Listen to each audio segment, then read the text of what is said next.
Welcome to Business Coaching Secrets with Karl Bryan. If you want to attract new high-end coaching clients, fill live events, and build a wildly profitable coaching practice where business owners pay, stay, and refer, you've come to the right place. In this podcast, Karl provides his keys to the kingdom for finding and signing high-paying clients and building the coaching business of your dreams. Here we go. Hey. Welcome to Business Coaching Secrets. I am Karl Bryan. Pleasure to have you guys here listening to us. I'm with my boy Road Dog. Road Dog, are you with me? I certainly am, my friend. How's everything going down that way, dude? Are we all good? Ready to rock and roll? Yeah, things are good down below the castle. Things are good. All right, buddy. So what do you think? You got some, let's get this show on the road, man. You got some questions for me? You're going to hit I do. So we talk about niching down. Here's one I have never heard of. I've never even considered, but this is interesting. Campsites. Like, are you kidding me right now? Campsites. Guys, he says, I have a new client that has a campsite. Can you provide any help? Why does that surprise you at such a ridiculously high level? What do you think? Your family, you guys must not be big campers. Maybe that's it. Well, we don't camp at all. Like, I really don't even, that's why it's ridiculous for me. It's like a campsite. Well, I don't know, especially up here in Canada where it's pretty much all provincially and government state run, right? It's like, but anyways, it's, I guess I just think of the old KOA. I don't know. I do not camp. For me, camping is a nice hotel and with a mountain view. I love it. Good stuff. Okay, but you are right. Like, this is niched on steroids, right? So, okay, you're just taking on a client. Look, first thing you want to do is you want to get them thinking big. You know what I mean? Like, thinking beyond themselves. Like, but again, now this is a strategic play on steroids. But they've got a campsite. My first question would be for them, do you own the real estate? In a perfect world long term, they want to own the real estate, run the business up, sell the business, continue own the real estate for ideally generations. If you guys have read any of my stuff or followed me, you know that my rule of real estate, I got one rule, and it's never, ever, ever, ever, ever, ever, ever, ever, the 19 evers sell. Right? Never. Oh, everybody's knows that local family or that family that has old money. Well, old money. If you introduce me to a family that has old money, I'll introduce you to great grandparents that never sold. End of story. Right? So a valuable asset, real estate, business, etc. I'd get them thinking bigger, like owning the real estate. And in many cases, they don't. They rent the land. So if that's going well, they feel like the campsite's kick butt. I'd be looking, but that's a longer play. That's not something I'd be doing straight away. Definitely create a 30, 60, 90-day roadmap for them, with small intervals and just, goals to knock off and, clients to assure that, they're looking after and just increasing their value proposition.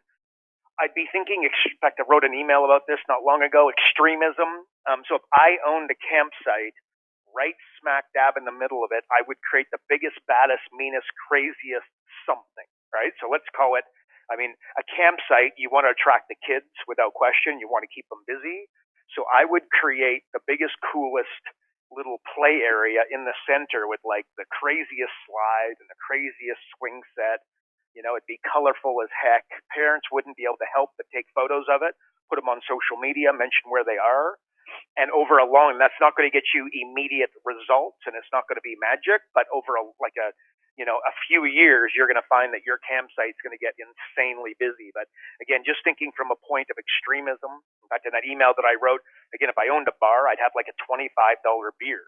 I'd make a $50 martini. And then the people that drank those, it would be in a different glass. So the people that bought them, because believe me, when somebody buys a $50 martini, there's something going on there. And I want them to have status within the club at that particular time, so that that martini would be very, very obvious. So that's one of the the $50 deals. In fact, when I gave it to them, I would ring a bell as I handed it to them, right? So everybody looked over. So that kind of, but again, so I would take that same, in fact, Road Dog, actually, this is perfect because on the weekend, right, I had a block party, which you came to. And like, so for years, like I live on what I'm going to call a pretty cool little street, like just tons of kids and tons of families and we all get on well. And it's just like, it's awesome, right? But I was like, okay, if the neighbors are going to, ask us to put on a block party, guess what I'm going to do? I'm going to put on the best friggin' block party that these folks have ever seen, right? And we brought jumping castles and a dunk tank, which I found myself in. But anyways, dunk tank. I had a professional DJ there. What else did we do? We had a magician came by and did a show for the kids. And in fact, even we were competing, right, which made me just lift my game that much more. So down the road, there was actually what do we call it? Road Dog, a movie in the park? Is that what it was? Movie in the park, yep. Yeah, so movie in the park where, and you could imagine that all the kids planned and wanted to go to that. Well, we made it so good that guess what? Nobody wanted to leave. And the parents were having such a good time, they didn't want to come, right? And Road Dog, you and I managed to not have too bad of a time ourselves. Right? Yeah, paid the price, yeah. Well, the funny thing is, here's the funny thing, if for those of you who don't know Karl too well, so there I am. He just casually, he's like, "Oh yeah, just bring the kids by. I've got a magician coming by." I'm like, "Okay, cool." And by the way, Karl and I are probably the biggest geeks you guys will ever meet that love magicians. So I'm like, "Okay, cool." So just kind of a mellow event is what I'm anticipating. As I pull up, it's like Canada's Wonderland decided to throw up on his driveway. We've got this massive bouncy castle, and I'm like, "What is actually happening here?" But there you go, right? King Karl with a massive production, as per usual. It was epic. That's all I can say. It was very, very well done. A good time was had by all. Yeah, and that was the game plan, though, right? Like it was just like let's just find a way to have a good time, and then I made Road Dog get in the dunk tank. Actually, no, that's not true. Watching you fall into the dunk tank, like I was trying to explain it earlier. So first off, Karl clearly had never been in a dunk tank before because he was the way you were propping your feet, you were hanging to the back of the chair. It's like I'm trying to push. Fall in. I had all my clothes on, by the way. It was like I was trying to push you out of the airplane. You know what I mean? Like you were hanging on for dear life, and then after your wife reprimanding you and telling you to basically suck it up, you dropped like a sack of potatoes. It was a beautiful sight. Like, man, that was hilarious. Actually, yeah, my neighbor guy. So my neighbor, call him Woody, and he's big. He's like 6'2" and got muscles on his muscles and tattoos. And he's just a big dude and a really cool guy, by the way.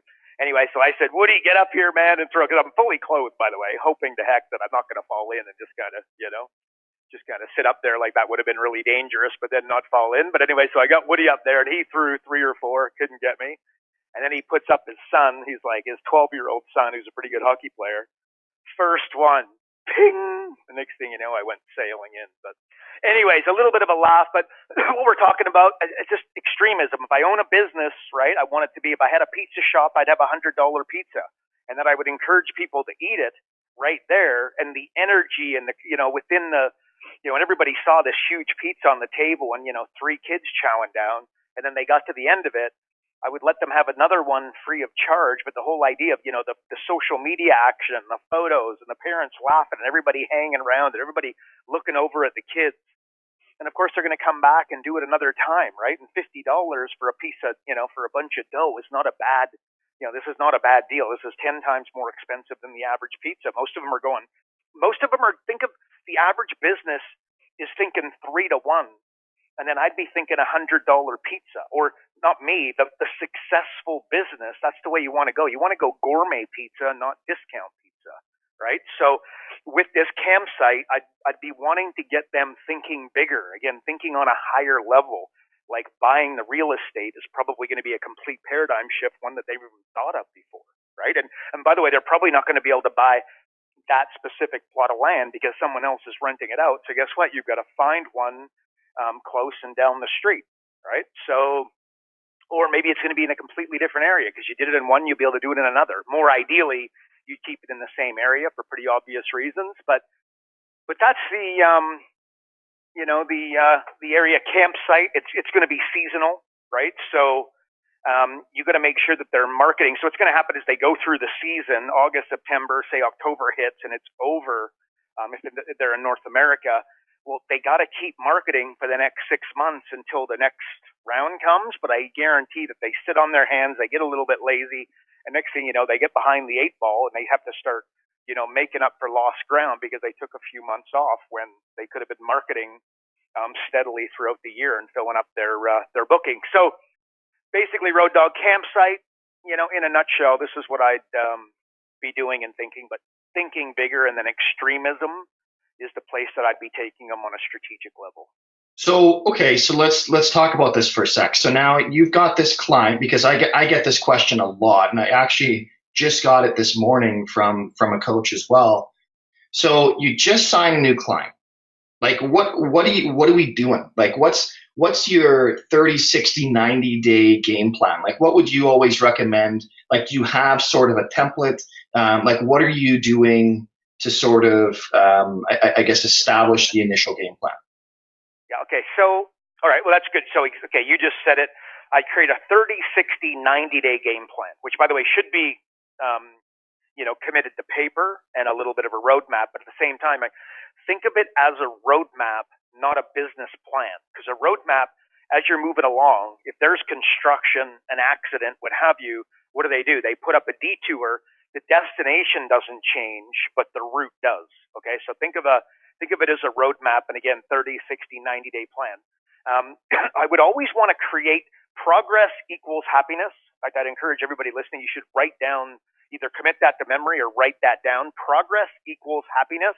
A happy client isn't going anywhere, right? And again, by the way, the first word is progress. If they're making progress, why would they be canceling? Because often what happens with coaching clients is you work with them for 90 days, they get overwhelmed, they fall behind, and they get a little bit, and frankly, it's about the investment that they're making. They don't feel the return, and then they cancel. You got to make sure that doesn't happen. So I would pick one thing, one small thing, and I would mission critical, like don't stop everything to make sure that gets done. And it could be something really, really simple, like organizing files in their filing cabinet, organizing their desk, calling that staff member and having that, uncomfortable conversation about the roadmap, or committing to paper an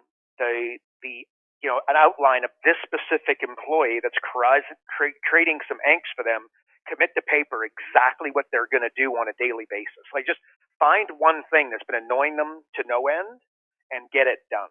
Okay, absolutely critical. And again, progress equals happiness, and then they'll start moving in the right direction. And always think like psychology. Like if you ask them, okay, so what is the problem?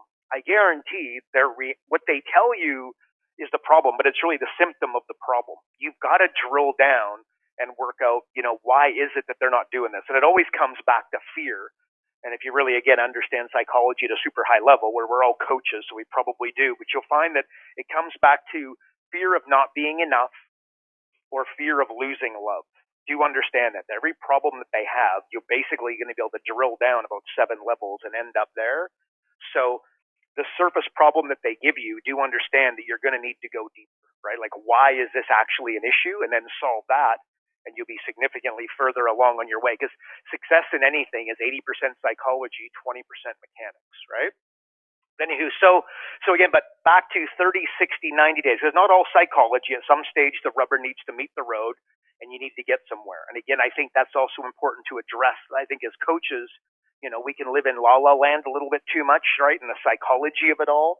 And it's just at some stage, things need to start to happen, right? So I'd be like creating a good way of doing that is getting them, if they don't have a workout routine, and there's a really good chance that they don't, and this doesn't sound like something you'd normally be working with them, as their business coach, but with 100% certainty, they should have a moderate to small, like a small to moderate, ideally a full-on plan, but a routine, but just get them up taking a 15-minute walk every morning would be an example.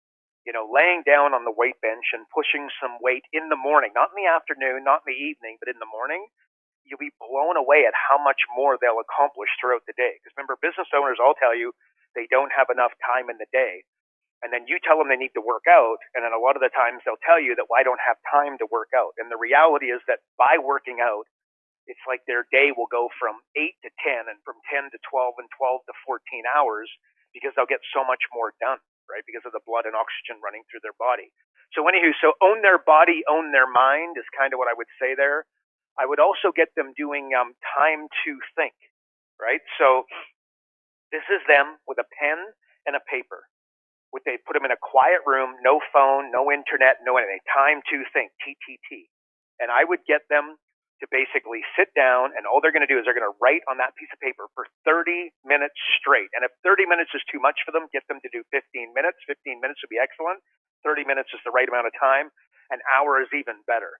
And all they're doing for the entire hour, not going to the bathroom and not, no, just like when I say concentrate in a quiet area, I mean concentrating in a quiet area.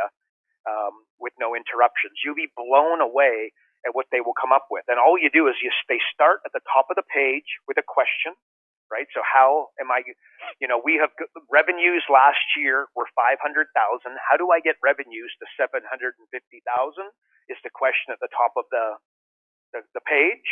And then they write down for 30 minutes how to go about realizing that $250,000 gap.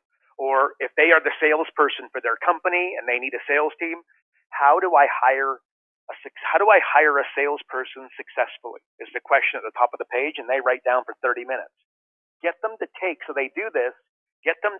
picture of that page, and there's probably going to be about 3, 4, 5 pages.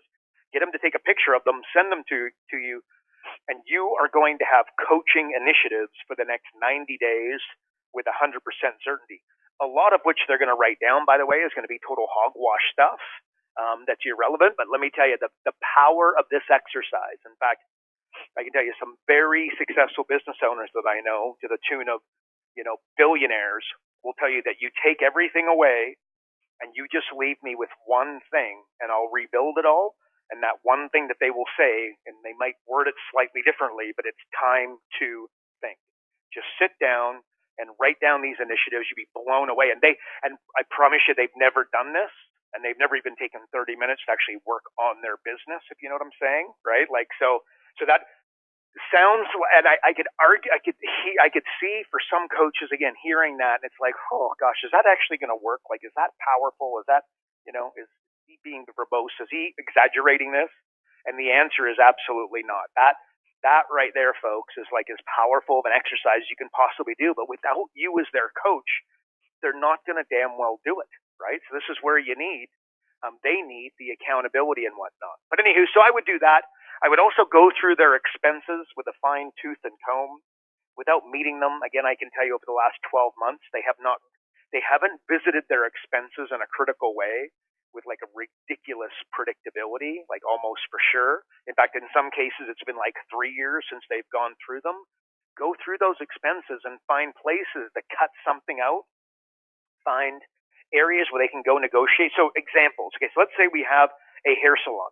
The hair salon, if we look up there'll be a pretty girl standing in front of a retail space, and we look behind her, and there's like 6 different labels of shampoo, conditioner, gel, wax, whatever the heck they sell at the hair salon, right? Well, if they're dependent upon their revenues, but let's assume this is a company that made $100,000 last year, right? Well, they don't need 6 labels. Why do they have 6 labels? Because they have relationships with all 6 different suppliers. They love them. They're great. They drink wine with them. They, in some cases, they're buddies, and they don't want to cut anybody out. But if you've got 6 labels, and again, without meeting that business owner, I can tell you she or he is a little bit overwhelmed. And the reason they are is they struggle. Everybody wants them to cut their hair, and they struggle to work on the business. Well, if you have 6 labels, that means you have 6 deliveries, you've got 6 invoices, you've got 6 relationships to manage, you've got 6 different deliveries where you got to cut up the box and throw them in the garbage out the back. So what should she or he do? They should pick the one that is dominant, their best supplier. They should show some loyalty. They should buy in bulk. They're immediately going to, by buying in bulk from one person, they've just gone from 6 suppliers down to 1. They've shown some loyalty. They're buying in bulk, so they're going to be buying better. And when you do that and you show loyalty, I can tell you what ends up happening in an industry like that.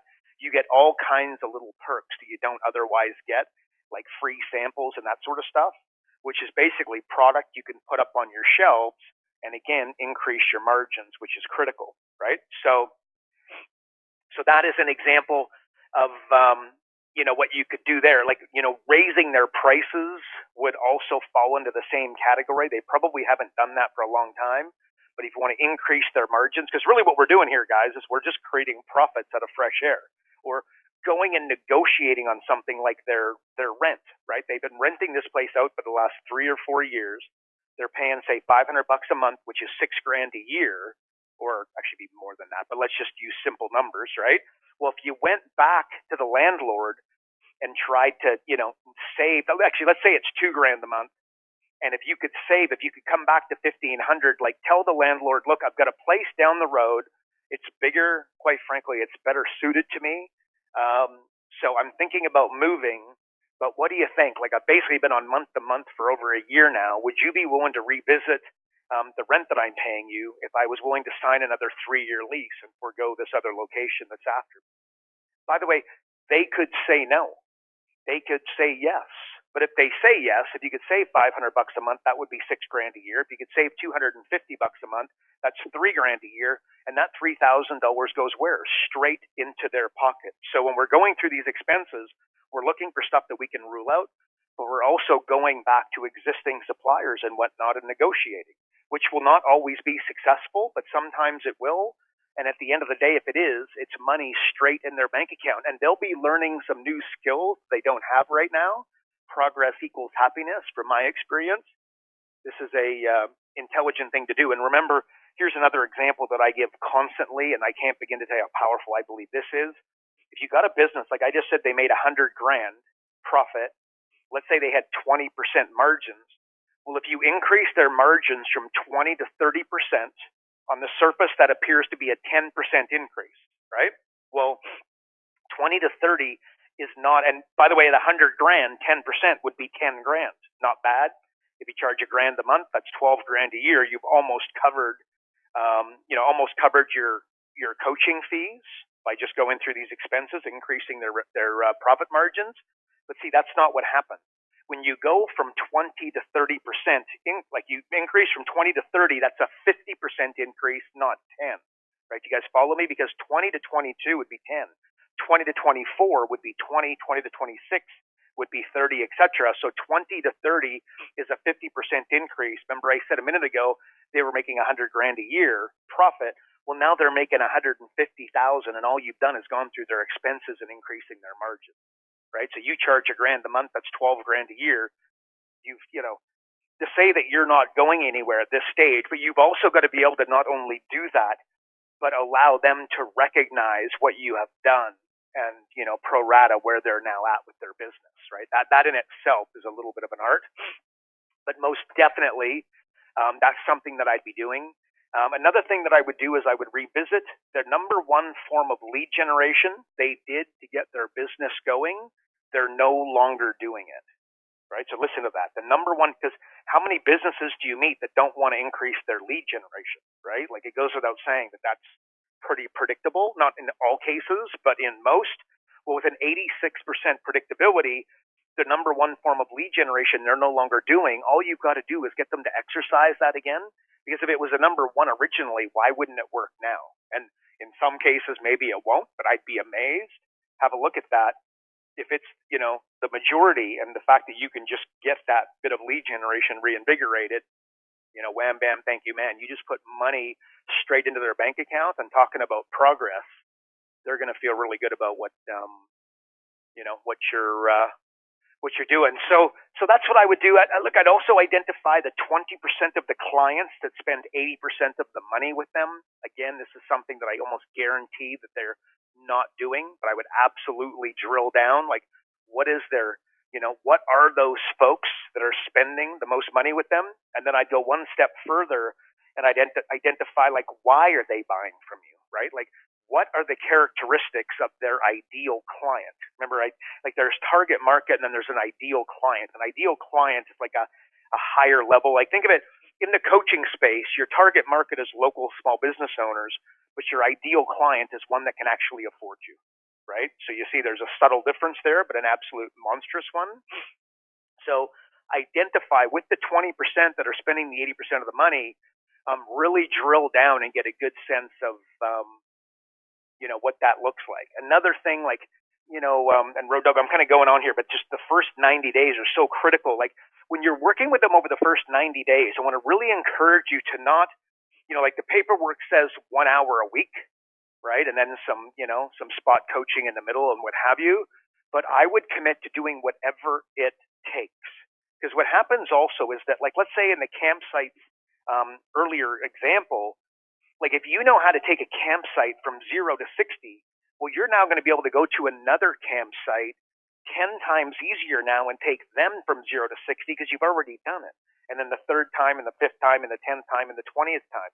So on those first few clients, especially for those coaches that are starting out, really drill down and go the extra mile.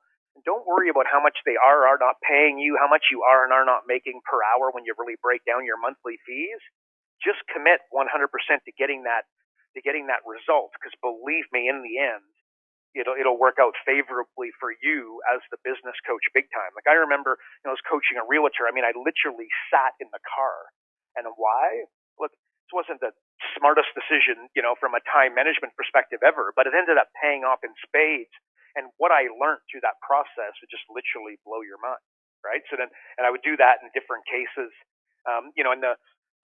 I would identify joint venture partnerships. So they should, I would go down and say, what 3 people in this city could completely change your life, right? And again, from a business coaching perspective, that could be the accountant, the chairman of the board at the local chamber of commerce, and then the the accountant. Just 3 people that could change your life, right? That are really well networked: the chamber, accountant, and say a business broker, right? Real simple. Well, don't just identify the industries, but identify the individuals. So not just an accountant, but let's drill down and go, which accountant? And that might not necessarily be the biggest accounting firm in town, because realistically, are you going to be able to get the deal done with him, right? And the guy's operating in multiple different countries, et cetera. What about the local guy who goes to networking events and is a member of the chamber, an active member of the chamber? He's got, 450 small business clients. I mean, this guy could really change things for you. Well, I would help my client do that, okay, in this instance, let's say the campsite, but not only would I do that, but I would literally act on behalf of the client. This is once in a while, and especially when I was just getting going, but I would act on behalf of the client to help get that joint venture relationship going, right? This is not what I was paid to do. This, again, from a time management perspective, it was stupid. It was arguably stupid to get that intimately involved with my client. But the way I looked at it is it was about how much I learned, not how much I earned, if you follow me, right? And it allowed me to really understand at a really high level exactly what needed to happen. And I can almost hear the traditional coaches, listening, and the more, the real, traditionalists from a coaching perspective is that your job is to just draw out of the client what they need to do and kind of guide them. But if you don't have a hybrid, my opinion is if you want to build a multiple 6-figure coaching practice and even think about hitting 7 figures in real numbers, you've got to have a hybrid between consulting and coaching. So the more you learn, the more you're ultimately going to earn. So anywho, so those are some of the things that I'd be doing, and I would also just identify some key metrics, like leads per week, sales per week, revenues per week. Average unit of sale, because again, like we want to introduce things like upsell. Do you want fries with that? So if their unit of sale on average is 5,000, I want to make sure that we find a way to turn 5,000 into 6,000, about 33% of the time with an effective upsell, right? I want to, joint ventures formed per week, partnerships. So Road Dog, those are the kinds of things that I would do. But again, I would get back to think bigger on behalf of your client, help them. Like as a business coach, if your goal is to make $100,000 for yourself, you're going to get a certain level of results. If your goal is to improve, go to the local chamber of commerce, build a relationship, and build resources and a roadmap that's going to be able to help the average business owner in your city take it to another level, well, you're going to get results significantly better than the first example. And then if your goal is to impact your community, give to, the local charities and basically, 100% when it's all said and done, be able to be the guy who really drilled down and made a difference so that in your city I live in Kelowna, right? So in Kelowna, businesses stop failing at the ridiculous rate as a result of somebody making an impact, and that somebody is going to be me. Like, that's the way that you start getting results. Like, start making them on a state level, provincial level, national level. You start thinking it, you know what I mean? Like, significantly greater than yourself. The results are going to reflect it. Like, just the worst thing that you can do is wake up in the morning and try work out how you get a coaching client or how you can make $100,000. You've got to make it about them. You've got to make your goal, you've got to help your client create a bigger vision of themselves and then working towards it. So I'd say it's 80% psychology, 20% mechanics. Their psychology is what's going to get them. Okay, so let me ask you this, okay? Because it's interesting. Because I want to kind of flip the script on you here a little bit, because obviously there's a lot of things that, there's no right or wrong answer in terms of 30, 60, 90. Like, we got to get them a quick result, clearly. So obviously addressing their top concerns are going to be there. But do you not see, because I see this all the time, right? Coaches will get overwhelmed themselves because they always feel like, well, I'm meeting my client, Karl, this week, and I've got to have yet another home run idea. Like, do you see it from that side too, where coaches put all this pressure on themselves to every single week come up with a new home run idea, when really it's more of, well, one idea is probably going to take you a month to implement anyways? Yeah. Okay, that's one thing. Managing expectations with your is also important, and quite frankly, it can be challenging, because when I sell you the coaching, I'm obviously creating this big vision. We're going to make, a ton of money and really improve, the marketing and the HR and all your systems, et cetera. But you got to manage that expectation where one foot in front of the other. So this is where, drilling down, finding one thing to get done and just damn well getting it done is going to go a long way in assisting you, with helping that whole progress equals happiness, right? So yeah, the answer is you've got to manage their expectations, but at the same time, you just got to, get in there. This is where time to think, Road Dog, would be incredibly powerful, because at the end of the day, what is it that they're trying to accomplish? In fact, even probably taking that up a notch, what I want to find, here's a mistake that I think coaches make a lot of the time, is they go in and do exactly what you just described and come up with something new. Like, we're all obsessed with new. If you read my emails, you see my promotions, you see me marketing on the internet, I'm pretty much talking new all the time, right? New clients is pretty much, the foundation of a lot of our marketing, because I know that that's what coaches in their mind feel like they need. They equate clients to revenue and success, right? Where in actuality, the best question I can ask my client is, so show me what is working right now. And they'll say, oh, okay, well, let's say example as a business coach is a relationship with an accountant.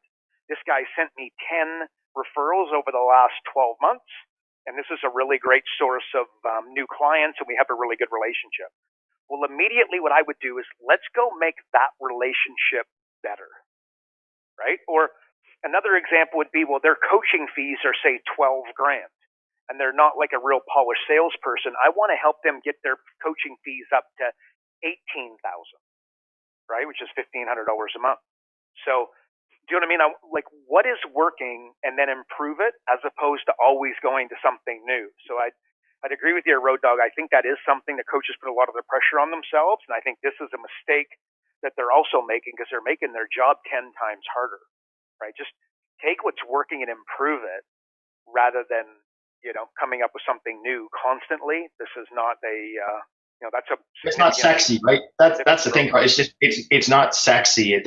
Everybody feels they've got to always do that. What I've found is less of the sex appeal, and which you know all about, and then just basically being able to do the boring things that they know they need to do. Like, they pretty much know the things. Well, they don't know what they don't know, I guess, right?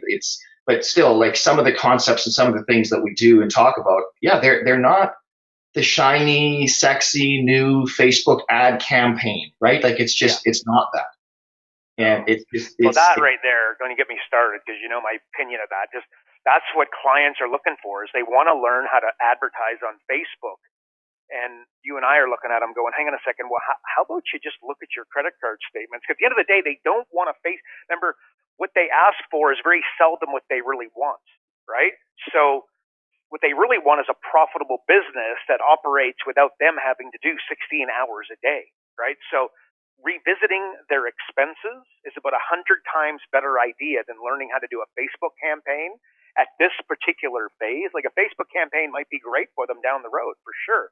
But before we get there, let's go through their credit card statements. Let's have a look at what they're currently doing, and how, like their existing pricing is 12 grand. Let's find a way to help them get that to 15 or 18,000. You know what I mean? Like, this is a better use of your time right now, but they go to the sexy stuff. But this is where there's no such thing as a bad student. There's only a bad teacher. So as a coach, you've got to, this is where there's no serum that I can inject in your butt like a steroid to teach this to you. But like, when you're working with your clients, you've got to get really good at the psychology and managing them. And the better you get at that, the easier all this stuff is going to be. And to do exactly what you're describing, Road Dogg, and keep them away from the sexy stuff. But when I say take it away, that doesn't mean the wrong thing to do is say, okay, so Road Dogg, I'm coaching you. And it's like, Road Dogg, I know you really want those Facebook ads and they're super sexy and everything, but forget that. You're crazy. That's not what we're going to do. What we're going to do is this. That's not the right approach, right? Just again, think of your children when you don't want to take something away. Next thing you know, you got a crying toddler. So what it is, so Road Dogg, look, we're going to get there. But here's my question. When was the last time you went through your expenses with a fine tooth and comb and a very bright red pen?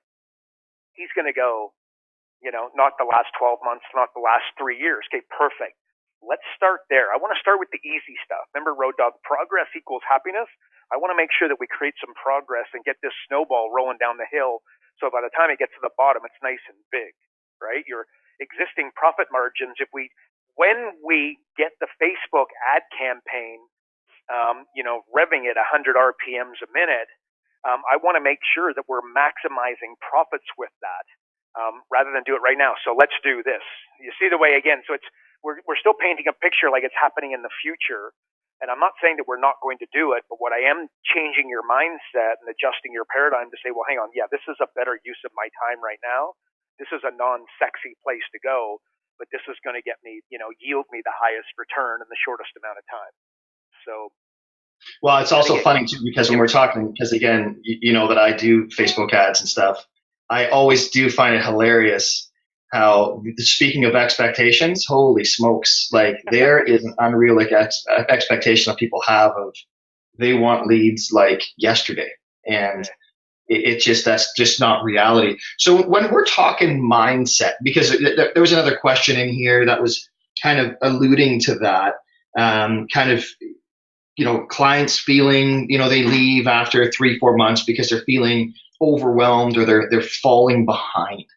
Like, have you found any sort of a personality trait that consistently that are just good to coach? Yes, one word. Well,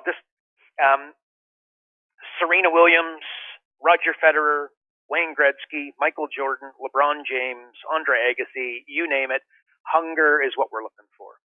Without question, that is the number one thing that drives them at the highest level, right? They are just so hungry. And how and why? Like, how does Serena Williams, she loses to Bianca, our beautiful Canadian there recently. She was in tears after the match, right? Like, you think she's won 23, I think it's 23 Grand Slams, 22, 23, whatever the number is.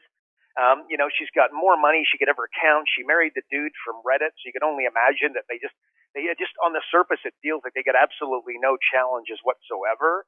And then it just means so much to her. And it's like, hunger is the number one thing. So if you ask me if, who do I want to coach, versus it's a campsite, it's a chiropractor, it's a dentist, it's a butcher, baker, candlestick maker, I'm looking for hunger all day long, right? And then my job as a coach, and maybe I like the way this question is actually a really good follow-up to the last one, because I want to keep that wheel rolling, and my job to a large degree is to keep them hungry, right? Like, it's not different than the local, the rock band, they take on the agent.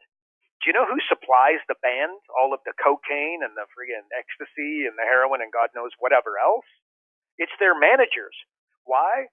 Because they're making all this money. The average rock star is just a dude in a long hair, wants to smoke weed and kind of chill out. Well, these guys could lose their hunger real fast.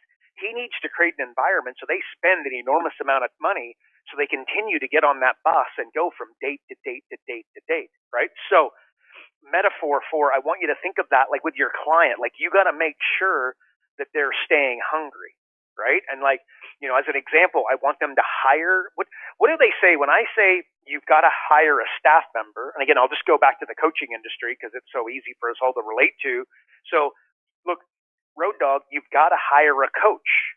And then if you're the average coach, what do you say? I know, Carl, I'm totally going to get there.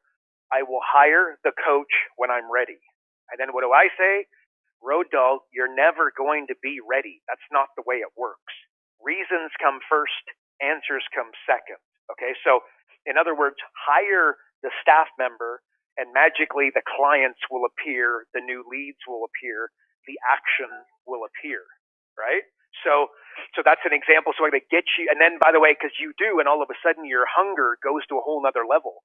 You've been talking about buying that new piece of machinery for ages. I want to make sure that you go and buy it. You've been talking about expanding, like your location is X, like you're a chiropractor and you got a certain amount of rooms, and then you want to have, you want to build that second story, or you want to build out, the back to create more rooms, or maybe you want to, knock out the wall. You want to buy next door, rent next door, knock out the wall and have twice the space. Well, I want to encourage you to do that. And again, very importantly, it's going to continue to keep you hungry, right? Because again, don't kid yourself. You take on coaching clients when you're really good at this. I mean, these guys go and they make a lot of money and they make it quickly. Well, it can be easy to say to your coach, like, holy smokes, this is good. I've gotten here. Now I'm happy. Now I'm complacent. I'm going to call you when I need that motivation again, I'm going to call you in 6 to 12 months, 18 months. And of course that never comes, right? So again, so answer to your question is, I am looking for, if you give me the option of taking on a new coaching client, what are you looking for? I'm looking for somebody who's hungry, because somebody who's hungry, I can provide them a roadmap, and between the two of us, we can take it to the stinking moon, right? So that's what I'm looking for. And then my calling, and then my job as the coach is to pull out their hunger, which I can't begin to. And different people are hungry. So in fact, if you follow Tony Robbins, he's got these 6 needs, right? So it's, what is it here? Certainty, uncertainty, love and connection, significance, contribution, and significance. Significance, and then there's one more. I can't think of it. This bottom line, you follow Tony Robbins. If you Google it, the 6 needs, they're right there. So here's an example. Like, I personally am driven by certainty, right? I had a very, like my 20s, I was ripping around doing kind of, I was playing hockey and I was doing this. I had lots of uncertainty, right? Traveled, saw different countries, lived in different countries, etc. My wife had kids at a young age.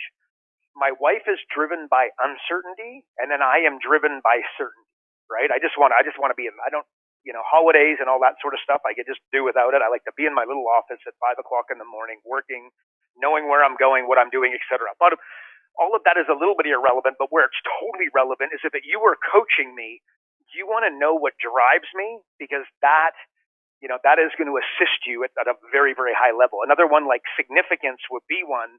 A lot of business owners are driven by significance. And by the way, anyone whose life is driven by significance, they're screwed before you start, right? You've actually got to coach them out of it, quite frankly, but that'll be a conversation for another day, because someone who's driven by significance will never be happy.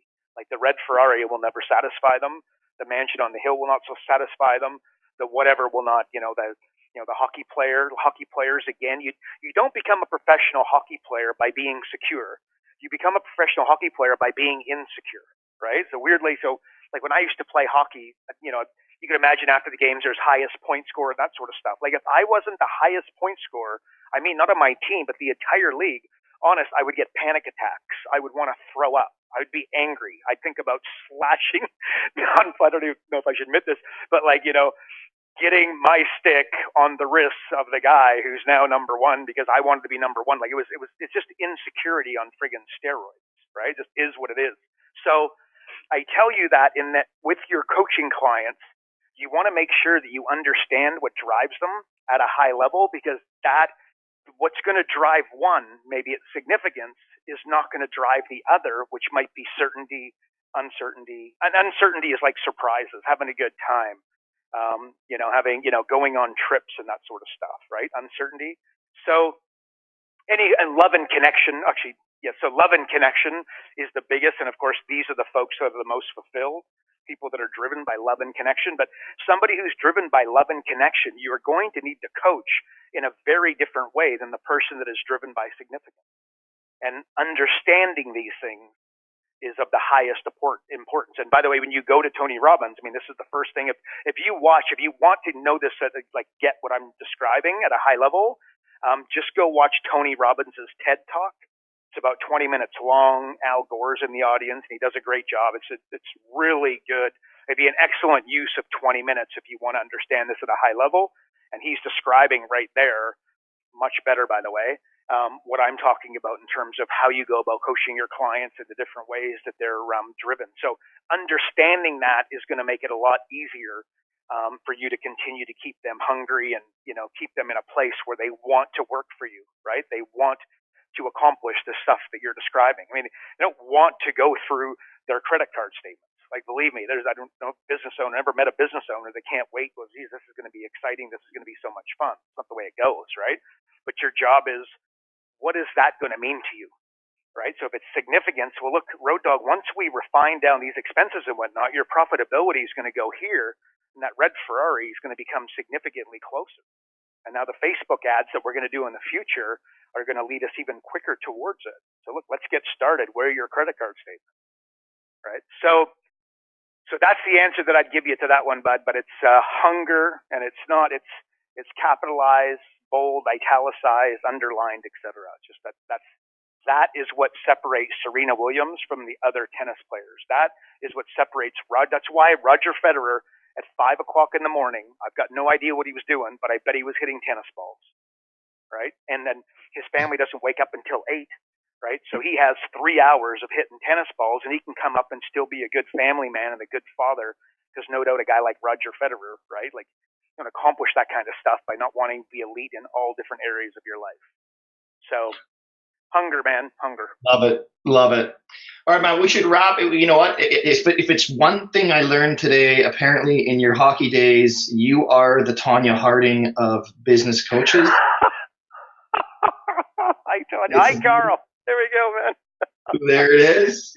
Unbelievable. Something new every day. And I know you pretty well, but that's pretty epic right there. So I think there might be, this is you know what, I fully expect to have some sort of Tonya Harding email reference in your emails here. So I'm sure there's some guys who I used to play. Actually, I'll tell you a funny one. So when I was a kid, you guys might remember, I wore number 72, right? So you guys might remember a football player called the Fridge. Anyway, I'm not exactly a huge man, okay? And believe me, when I was a kid, I most definitely wasn't a huge guy. Anyway, so instead of my last name, I put the Fridge on the back of my jerseys, because again, I was just a little bit of a, that's just the way I was, right?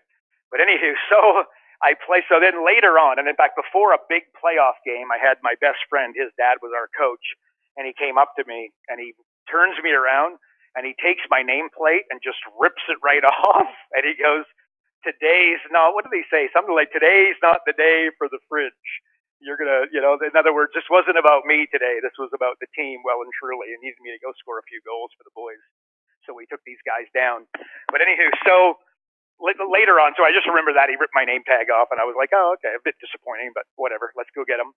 And so then a few years later, my best friend and I were in a place called Sylvan Lake. We were at a lake and we met a guy who was Blaine Wells, who he used to play against us, and he was an unbelievable hockey player, and he was like tough as nails. Anyway, so he told me that the guys used to bet a case of beer on who could take the Fridge's head off.